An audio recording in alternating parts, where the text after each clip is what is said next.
এখন দেখুন, এই পরিস্থিতিতে কালীঘাট তৃণমূলের নেতৃত্বের মুখে হাসি কি চওড়া হলো? বিশেষ করে এনসিপিআইয়ের সঙ্গে যে জিনিসটা চলছে, একটা অনিশ্চয়তা, একটা কোথাও জিজ্ঞাসার চিহ্ন, এটা তো আছে। কালীঘাট তৃণমূল এতে খুশি হলো কি না? দেখুন, উত্তরটা হ্যাঁ, এবং একই সঙ্গে না। হ্যাঁ কেন সেটা আগে বলি।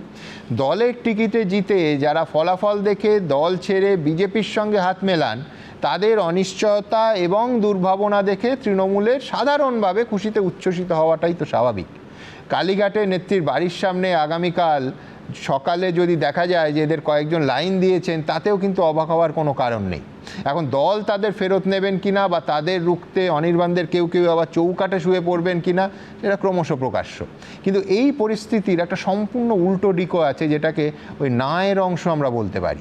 ধরুন, ঠিক যেভাবে তৃণমূলের 3 জন রাজ্যসভার সাংসদ তৃণমূল থেকে পদত্যাগ করে বিজেপিতে যোগ দিলেন এবং 3.5 ঘন্টার মধ্যে বিজেপির প্রার্থী হিসেবে তাদের নাম ঘোষণা হলো, অনেকটা সেই ফর্মুলাতে লোকসভার বিদ্রোহী সাংসদরা পদত্যাগ করলেন, আবার তাদের কেন্দ্রে ভোট ঘোষণা হলো, এবং সবথেকে গুরুত্বপূর্ণ যেটা, বিজেপি তাদেরই আবার টিকিট দিল।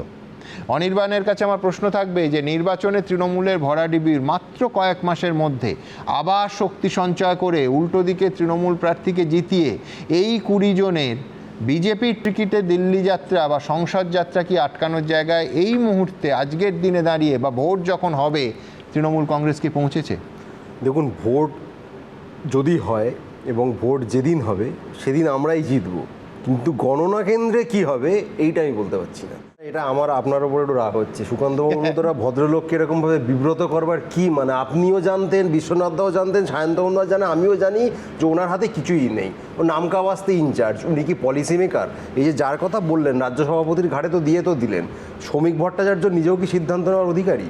অধিকারী সেই অর্থে একজনই, যিনি শুভেন্দু অধিকারী, এবং তার মাথার ওপর যারা রয়েছেন।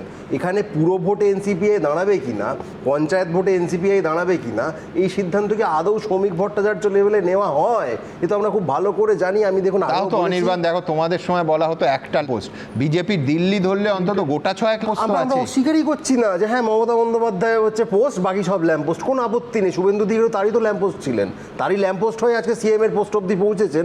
তারপরও নিজে পোস্ট হতে পারলেন না, কারণ তাকেও অমিত শাহ, নরেন্দ্র মোদীর ডিকটাট মেনে চলতে হয়। আর বাকিদের কথা ছেড়েই দিন, কেন্দ্রীয় প্রতিমন্ত্রী জাতীয় দলে এটা তো স্বাভাবিক, মানে বুঝলাম স্বাভাবিক, কিন্তু আত্মসম্মান বোধ না থাকাটা কি স্বাভাবিক? এটা কেন্দ্রীয় প্রতিমন্ত্রী।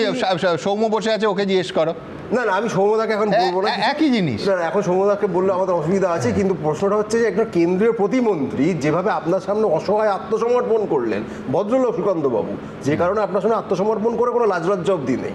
এই যে একটা ইনচার্জ হয়েছে ইলেকশনের, তার এইটুকু তার জানা নেই যে 8 ঘন্টা আগে তার বলা কথা অলরেডি উড়িয়ে দেওয়া হয়ে গেছে। এবং বিশ্বনাথদা বলছিলেন সম্ভাবনা খোলা, ওরা খোলা ফোলা না, ও সিদ্ধান্ত হয়ে গেছে। দেখুন, সুদীপ বন্দ্যোপাধ্যায় শুধু মুখ্যমন্ত্রীর সঙ্গে নয়, প্রধানমন্ত্রীর সঙ্গে বৈঠক করেন।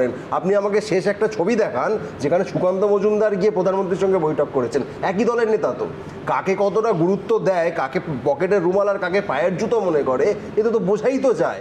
এবিপি আনন্দ, এগিয়ে থাকে, এগিয়ে রাখে।